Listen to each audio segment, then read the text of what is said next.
ਤੇ ਕਈ ਇਹ ਵੀ ਇਤਰਾਜ਼ ਕਰਦੇ ਹੈਗਾ ਸੰਤ ਜੀ ਪੰਜਾਂ ਪਿਆਰਿਆਂ ਦਾ ਪ੍ਰਸ਼ਾਦ ਨਹੀਂ ਸਾਨੂੰ ਦਿੰਦੇ, ਸਾਨੂੰ ਪੰਜਾਂ ਪਿਆਰੇ ਨਹੀਂ ਆਉਂਦੇ। ਮੈਂ ਮਾਈਆਂ ਨੂੰ ਵੀ ਬੇਨਤੀ ਕਰਾਂਗਾ, ਮਾਈਆਂ ਤੁਹਾਡੇ ਨਾਲ ਕਿਸੇ ਸਿੱਖ ਦਾ ਈਰਖਾ ਨਹੀਂ, ਕਿਸੇ ਦਾ ਕੋਈ ਵਿਤਕਰਾ ਨਹੀਂ, ਪਰ ਇਹ ਕਮਜ਼ੋਰੀ ਤੁਹਾਡੀ ਹੈ, ਮੇਰੇ ਵੱਸ ਦੀ ਗੱਲ ਨਹੀਂ।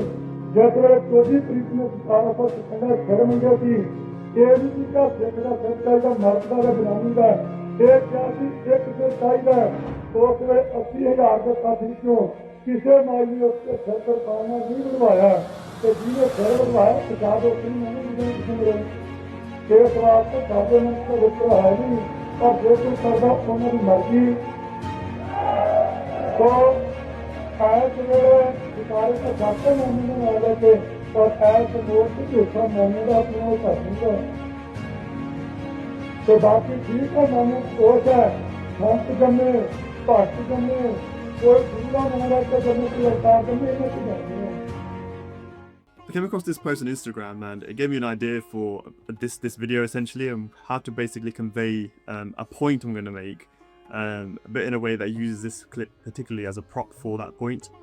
Hopefully this comes across and hopefully it works. I'll find out by the feedback I get then, depending on how many people get angry over it, if this works or not. But let's get into it, and as I go through it, hopefully the point I'm making becomes clear. So firstly, it's an expertly crafted response. Shaheed Jarnail Singh stands by his position, gives his reasoning, but then makes the extra effort to give respect to women and their contribution to Sikhi and humanity as a whole. So there's a good lesson in this, in how to basically respectfully disagree whilst giving due respect. So we can use this clip as a kind of template to say this is basically how we should form responses and have respectful disagreements with each other. Give the respect, even though you might disagree. And it's not a very difficult thing to do, but clearly in this bond, there's a very bad habit of people disagreeing, but not knowing how to do it in a respectful manner. And there's also a complete disconnect that these things are separate things at all. Some people believe that simply by disagreeing, that is in itself disrespect, which I don't think is the case at all.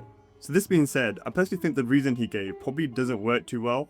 Whilst we may accept that no women stood up to give their head during the call for heads by Guru Gobind Singh on that Vaisakhi, we could also then look through the castes or the caste backgrounds of these the original Panj Pyarai and say, oh well, this caste didn't stand up either, or this person from this region didn't stand up. Right, so there's many combinations of arbitrary characteristics that didn't stand up, both those present and those who were not. I mean, like Chinese people didn't stand up, Nepali people didn't stand up. I'm sure like many people of different kind of like backgrounds didn't stand up on that day for the original Panj Pyarai call out. But this doesn't mean that only those of the very specific areas or castes should be in the Panj Pyarai now. No one would argue that, oh, the Panj Pyarai had this background from this region, from this caste, and only those of these regions and castes are allowed to stand up for Panj Pyarai now. But if you apply this sort of like standard to gender, then why does it sort of seem to be a kind of restriction then on this basis? You may have another reason, a good reason, but I don't think this particular reason holds up to scrutiny. Many might be offended now by my questioning of Shaheed Jarnail Singh's stance here, or even just questioning the logic of it. And that's likely because they're in a cult. I view Shaheed Jarnail Singh as a fellow brother in the Guru Khalsa fraternity, not an idol to be blindly worshipped. The same way how we can critique Shaheed Jarnail Singh Bunga, we can also respectfully critique stances of Shaheed Jarnail Singh. Questioning, wrestling with ideas is how we grow as a band. Becoming blindly subservient and overly humble is what's killing the band and causing us to lag behind others. In fact, doing Vichaar on subjects someone has talked about is a form of respect far bigger than blindly agreeing with them without question. Just look at Vichaar and Khalistan, for instance. These days it's full of blind eulogy, whereas those in the 80s and 90s would be writing constitutions and speaking on methods and mechanisms. Today's Khalistan non-movement has stalled because they have archived their Vichaar and placed it on pedestals to be worshipped, rather than a critical conversation to be continued, developed and adapted to be applied today. Without real Vichaar, there's no assessment of success or failures, and then no clear vision of where to go and how to get there. Instead, irrelevant solutions are provided that are not taking into account how the world works today. And this is the true message I'm portraying by this video. This topic of women in the band is just a prop to convey these points. The fools will be distracted and confused by this, but those who are awake and want to use the brain a Garbuk has provided them will understand the point I'm making. You might also ask, why am I calling Jarnail Singh Shaheed and not giving him the title Sant? Simply because I'm not sheep. Personally, I do not know if he was a Sant or not, and believe the title Shaheed is a far higher term than Sant. Nor do I really trust the judgment of many of the Sikhs who claim he was a Sant, as those very same Sikhs call Tumma Sant today too. I suspect this is because they sort of have to, otherwise it would mean their predecessors' status as a Sant would be in question, as many of these believe Sants cannot make any mistakes. So if they're given Tumma the sort of like Jasadari and the next sort of like person in the line, and they admit that was a mistake, well then that means that their Sant made a mistake and therefore it can't be a Sant, as per their logic, right? Not everyone thinks this way, but this is a mindset that we have seen sort of firsthand, and it doesn't stack up, and I'm sure many resonate that this is sort of what they experience as well. Additionally, simply sharing good Vichaar doesn't seem to be a robust way to determine this either, as this standard can be subjective. Also, many people share very good Vichaar, but do not get given the title Sant.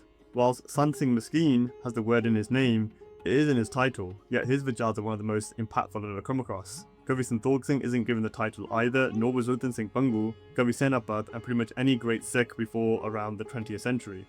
But the final nail in the coffin is the nature of the adherents to the Sants themselves, and their attitudes are rife with gullibility and blind faith. They tend to engage in heavy Nindya. They also are extremely angry when you question things, and it goes to show that, well, is this kind of path of Sikhi they're on even having their intended effect? If they lecture others on like ego and anger and all this kind of stuff, yet if you question or respectfully critique a position of their respected Sants, then they become extremely irate, and it kind of like shows the hypocrisy present. They're not really internalizing the things that they're claiming to internalize, and instead they just place the Sant on a pedestal as an object to worship, rather than a medium in which to convey very gold standard opinions to incorporate within their own lives. And additionally, many of these guys also skip lines and whole episodes of Itihas Granth in their Katha, so why can we trust them? Simply calling someone a Sant without independent verification, and simply because others do so, is the peak of the sheepish behaviour I believe our gurus came to contest. Shaheed Jarnail Singh is a far better title in my view, since it rightly titles him with the due respect he earned, despite the disagreements we may have with his stances and strategy. The same way how Mit Singh's strategy was critiqued by Ratan Singh in his Pantarakash, but when he attained Shahidi he was still honoured as one. The same way for Banda Singh Bahadur too. Despite the flaws being pointed out, the author still gives due respect, and this is the key to understanding how we can approach topics today. It's okay to disagree, critique and adapt, so long as we give due respect. And if you can't accept this, in my opinion, you aren't here to advance Khalsa Raaj or Sikhi, you're here to do blind rituals and defend your cult. This applies to both sides. Those who are disrespectful to great Sikhs, who may, in your view, made errors or done things in ways you disagree with, you are also the problem. I was also recently reminiscing of the time where a bunch of Neo-Khalistanis were trying to give me a lecture on how I am divisive and how insulted they were that I once called, a very long time ago, the 1986 Tabat Khalsa process a joke. Firstly, yeah, I am divisive. Speaking from experience, I think this Ekta ideal that many in this space parrot is complete BS. I much prefer honest solidarity based on actual substance, rather than a weak surface level Ekta where we just brush issues under the carpet to avoid offending people with the truth. The same way, if someone develops a cancer, they do not cry Ekta when the doctor offers to cut out the tumour.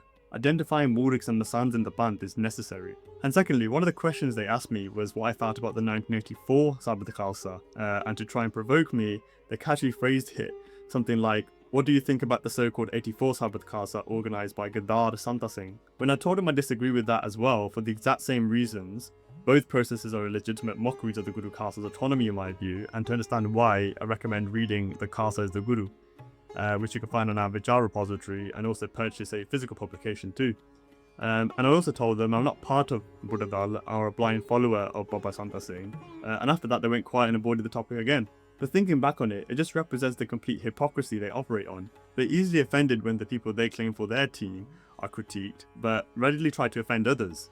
In reality, ironically, their heroes would likely reject them today if they were around observing their behaviours. Imagine if I casually assigned the title Jukta Thakur Singh in reference to Baba Thakur Singh's claim that Shaheed Jarnail Singh was still alive and in Chardigala. They'd have a complete meltdown. But I wouldn't do that because there is a decorum to speaking about individuals in our history, even if we disagree with some of the things they did or said. The same way I disagree with various aspects of Baba Santa Singh, Shaheed Jarnail Singh and other respected figures, I still give them due respect, as I recognise things aren't as black and white, and a lot is contained in the nuance of things. Yes, I called the 86 Sabat Khalsa a joke, but in reference to the process itself, not the individuals present, which is an insult and a mockery to anyone who understands the Khalsa's status and the implications of that status when it comes to consensus building. Modern Neo-Khalistanis are consumed by nationalism, democracy, and other post-colonial ideals that they have no capacity to understand, let alone recognise they've fallen for. And the reason why I have very little issue at calling them out and disrespecting them is because they cast the first stone. Respect is a baseline that is given to everyone, regardless of if they earned it or not. You can earn more respect through your actions, but you can also lose it. Once it's lost, you are not owed it. Even all these figures from Pixar and the Hungs, they all still show respect for each other, even if they disagreed or had different interpretations of things. It was just basic manners and decorum, which today the band seems to have lost massively. And it makes it very difficult for individuals like myself, and many others as well, in the band who are trying to advance discourse, advance Vichaar on various topics that require critical assessment, because then we have to navigate a minefield of people who have brittle sharda, who get offended at the slightest thing that they perceive as disrespectful. So in my view, the discourse in this month needs a radical reassessment to bring back respectful, reasoned and rational dialogue and debate. We've suffered enough from backwards cult-like thinking and it's costing us Khalsa Raj.